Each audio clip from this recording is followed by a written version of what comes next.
오늘 제가 이상한 칭찬이라고 하는 제목을 여러분에게 던져드렸어요.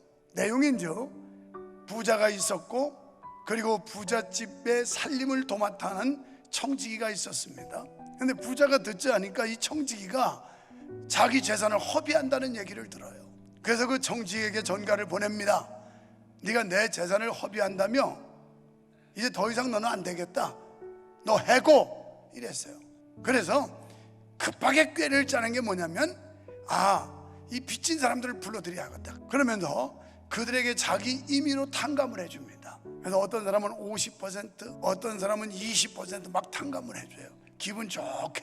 왜 그랬느냐, 내가 지금 이제 해고당하는데 나는 이러지도 저러지도 못하고 해먹을 일도 없다. 그러니 이들에게 내가 환심을 사면 결국 이 사람들이 나에게 우호적으로 호의를 베풀어 주지 않겠느냐, 내가 쫓겨났을 때, 이런 생각을 합니다. 자, 여기까지 내용은 그런 대로 이해할 만해요. 그런가 보다. 그런데 8절 말씀을 보면 이해가 안 돼요. 예수님, 이 주인이 분명히 이 불의한 청지기의 옳지 못함을 알면서도 잘했다고 칭찬했다, 이렇게 말해요. 이 청지기는 주인의 소유를 허비했기 때문에 비난을 받아 마땅한 사람이었습니다. 그럼에도 불구하고 주인은 그의 행동을 지혜롭다고 이야기하면서 칭찬을 하고 있어요. 우리의 상식으로 이해할 수 없는 그런 내용입니다. 본문에서 교훈하고 있는 중요한 요점은 청지기의 지혜와 그 지혜로움에 대한 주인의 인정함입니다. 청지기는 어떤 점에서 지혜로웠을까요? 간단히 말해서 그는 미래를 예측하고 또 그 미래를 준비했다는 거예요. 이게 청지기의 지혜로움이에요. 이 지혜를 가지고 그는 현명하게 행동했으며 또 그 열매를 수확했습니다. 사랑하는 여러분, 우리는 오늘 이 시간 중요한 진리를 깨달아야 합니다. 성경에서 지혜란 지금 현실, 지금 당장 눈에 보이는, 그리고 손에 만진 이런 것 가지고 평가받는 게 아니라는 거예요. 성경이 말하는 지혜는 앞날을 예측하고 미래를 대비하는 사람, 이걸 지혜로운 사람이라고 말해요. 그래서 참된 지혜란 이 땅에 임하는 하나님의 나라를 알고 이를 준비하는 것을 지혜라고 말하는 줄로 믿습니다. 이게 우리 성도들이 세상에서 해야 될 일이라는 거예요. 우리는 집안의 식구들에게 천국의 음식을 먹이기 위해 하나님의 집을 맡은 청지기들이에요.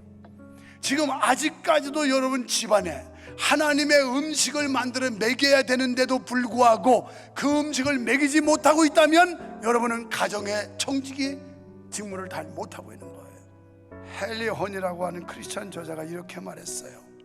우리가 하나님께 할 수 있는, 그리고 사람들에게 할 수 있는 최고의 봉사는 예수님을 사람들 속에 심음으로써, 예수님을 사람들 마음속에 심어야 된다는 거예요. 씨를 뿌리는. 그래서 울며 씨를 뿌려 나가는 자는 기쁨으로 단을 거두리라, 이 말씀이 거기 나오는 거예요. 사람의 마음속에 예수님을 심어야 예수님께서 사람들 속에 다시 나시며 자라시는 것입니다. 이게 바로 우리가 하나님께 할 수 있는 최고의 의무고 최고의 영광이라는 거예요.